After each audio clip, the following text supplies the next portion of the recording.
Fala aí, meus queridos! Professor Adilson aqui para mais uma aula de geografia, galera. Hoje vamos estar aí dando continuidade aos nossos estudos sobre o espaço geográfico, né? Hoje, galera, a gente vai começar a entender um pouquinho o que é e como funciona o espaço rural.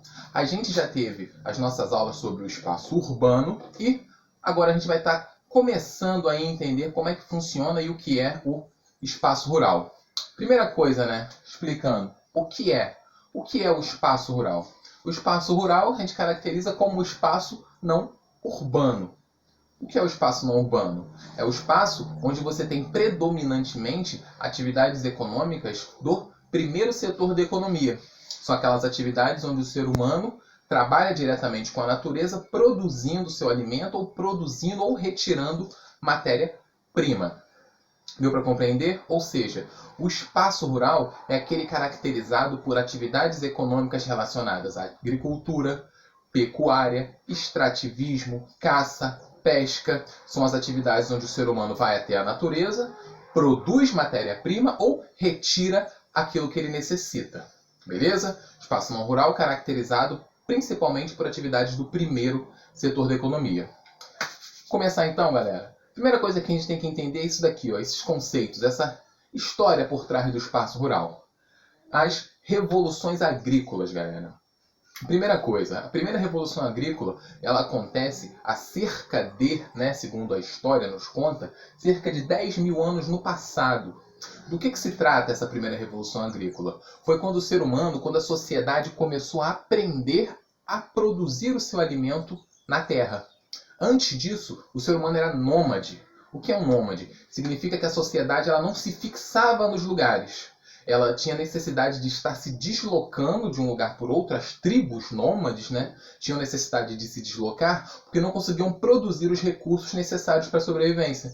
Então, se deslocava de um lugar para outro atrás de caça, atrás de alimentos que já eram oferecidos pela natureza. Certo? É chamado do período neolítico, ou seja, o período da sedentarização do homem. Começa há cerca de 10 mil anos atrás, quando o homem começa a aprender a produzir os seus alimentos. Beleza? Há cerca de 5 mil anos, uma outra região no mundo chamada da Crescente Fértil também foi muito responsável pelo desenvolvimento de sociedades, principalmente em volta dos grandes rios históricos, como por exemplo o rio Nilo, lá no continente africano. A segunda revolução agrícola, ela data do século XVIII, de acordo com o processo de revolução industrial. Foi a primeira forma de se potencializar a capacidade produtiva do homem na agricultura, com a criação de ferramentas e máquinas agrícolas que facilitariam ali o trabalho humano no campo. A gente tem que entender que durante esse período, a maior parte da população ainda vivia nas áreas rurais em todas as áreas do globo, certo? E essa segunda revolução ela é marcada pelo desenvolvimento de técnicas e de tecnologia na produção agropecuária. Ou seja, o ser humano aprende novas formas de se produzir e desenvolve também tecnologias, começa a desenvolver tecnologias que ajudam ali a produzir e a potencializar a sua capacidade de produzir no campo, galera. Entendemos também que o processo de revolução industrial ajuda a potencializar um outro fenômeno humano que é o êxodo rural. Quando o homem começa a colocar máquinas no campo para fazer o trabalho dele, ele perde postos de trabalho. Então, o ser humano já começa a se deslocar do campo para as cidades, galera. Beleza? Primeira revolução agrícola e segunda revolução agrícola já no século XVIII. Aí nós chegamos ao momento que nós consideramos o momento atual do espaço rural, que é o momento da Revolução Verde. Revolução Verde que tem seu início histórico por volta dos anos de 1950 nos Estados Unidos. Do que se trata a Revolução Verde? Foi o aprimoramento das técnicas e das tecnologias, galera.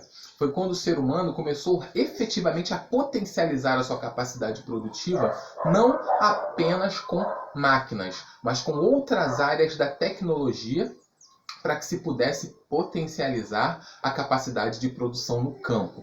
quais seriam essas áreas? Primeiro, né, as máquinas, grandes máquinas agrícolas que aram, limpam e colhem o campo, fazendo ali o trabalho de muitas pessoas com um único maquinário. Você tem uma única máquina que faz o trabalho de 100, de 200 trabalhadores. Isso também ajuda a potencializar aí o êxodo rural ainda mais, né? Pós anos 50, nós sabemos aí que depois desse período, a quantidade de população no espaço rural só diminui. Até chegarmos ao momento atual, né, onde nós temos uma média de 80% da população humana, né, vivendo mais em áreas urbanas do que em áreas rurais. É claro, em alguns lugares específicos do mundo. Ainda existem áreas no mundo, principalmente continentes mais pobres, onde você tem ainda uma grande parcela da população vivendo no campo. Mas em locais como, por exemplo, o Brasil, que é um país urbanizado, o desenvolvimento da tecnologia no campo potencializou a expulsão das pessoas do campo para a cidade. Hoje no Brasil, somos cerca de 86% da população brasileira vivendo em áreas urbanas. Isso deixa uma população muito pequena ainda trabalhando das atividades rurais, das atividades do campo. Agricultura e pecuária principalmente, galera. Principalmente aí na região centro-oeste, norte, algumas áreas do nordeste do território brasileiro. Dando continuidade, outro desenvolvimento que ajudou a potencializar, né, a Revolução Verde pós-1960 foi o desenvolvimento também dos transgênicos e dos agrotóxicos. O que são os transgênicos? A grosso modo, transgênicos são sementes, né, agrícolas, sementes utilizadas na agricultura, que são modificadas geneticamente. Elas são modificadas em grandes laboratórios, né, grandes laboratórios agrícolas, para que elas possam produzir mais e ser mais resistentes a pragas, ser mais resistentes a pestes, ser mais resistentes àquilo que faça a produção agrícola diminuir. E os agrotóxicos também são, né, insumos químicos, são produtos químicos que são utilizados nas lavouras para matar pragas, espantar pestes, para potencializar o crescimento das lavouras. Existem alguns problemas, algumas justificativas relacionadas à Revolução Verde. Primeiro, sementes transgênicas não são sementes naturais, são alteradas geneticamente. Agrotóxicos fazem extremamente mal para a saúde humana, causando câncer, causando doenças de pele, doenças respiratórias, causam muitos problemas à saúde. A justificativa do agronegócio para a utilização dessas tecnologias, né, é que você consegue potencializar a capacidade de produção e com isso você ajudaria a estar diminuindo a fome no mundo, porque você está produzindo mais alimento. Sendo que, como nós sabemos, a fome no mundo não terminou de 1950 para cá. Em alguns lugares ela até mesmo se agravou. Que conclusões a gente pode chegar com isso? Esse desenvolvimento tecnológico ele requer dinheiro. Investir na produção requer dinheiro. Comprar uma máquina requer dinheiro. Ter terras requer dinheiro. Sementes agrícolas e agrotóxicos requer um investimento financeiro muito alto. A gente pode entender que nem todos dentro do espaço rural têm acesso ao capital necessário para investir nessas tecnologias. E quem não consegue investir nessas tecnologias está em uma grande desvantagem na competição, né, que o mercado capitalista implementa. Ou seja, a gente entende que a Revolução Verde, ao momento atual do espaço rural, mas ela não atinge de forma igualitária nem a todos os países e nem dentro dos países ela atinge a todas as pessoas que atuam no primeiro setor, né, no espaço rural. Apenas aqueles que têm capital financeiro conseguem comprar esses insumos e essas máquinas e investir na sua produção. Ou seja, a Revolução Verde ela não atende diretamente à necessidade humana de produção de alimentos. Ela atende à necessidade do capitalismo de ter uma competitividade.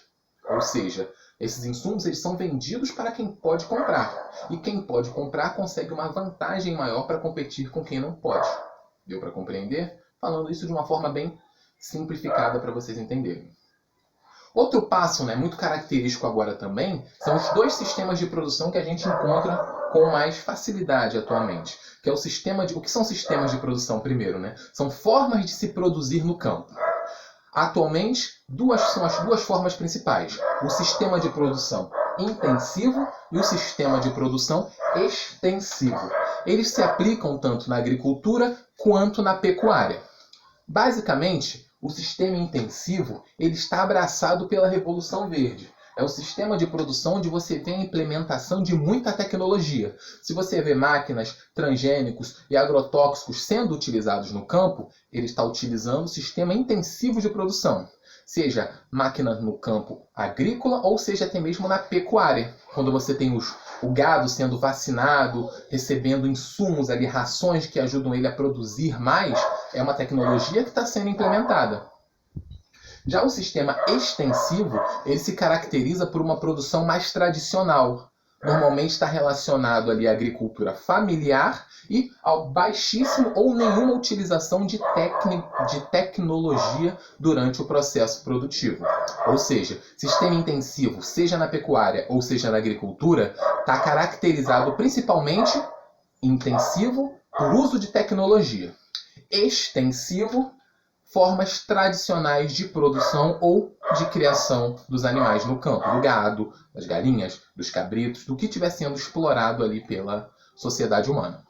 Com isso, galera, a gente já trocou uma ideia aqui sobre a história do espaço agrário, né, do espaço rural, e entendemos um pouquinho sobre a Revolução Verde, que é o momento atual do processo de produção no campo, no espaço rural. Nas nossas próximas aulas vamos ver algumas problemáticas causadas por elas e também algumas possíveis soluções. E isso aqui é extremamente importante que vocês compreendam a diferença entre o sistema intensivo usa muita tecnologia. Extensivo, formas tradicionais de produção. O cara não usa máquina, ele usa linha enxada, equipamentos mais rudimentares para produzir e está relacionado à agricultura familiar. Beleza? Espero que vocês tenham entendido, espero que tenha ficado claro para vocês. Qualquer dificuldade a gente entra em contato. Um forte abraço aí, galera.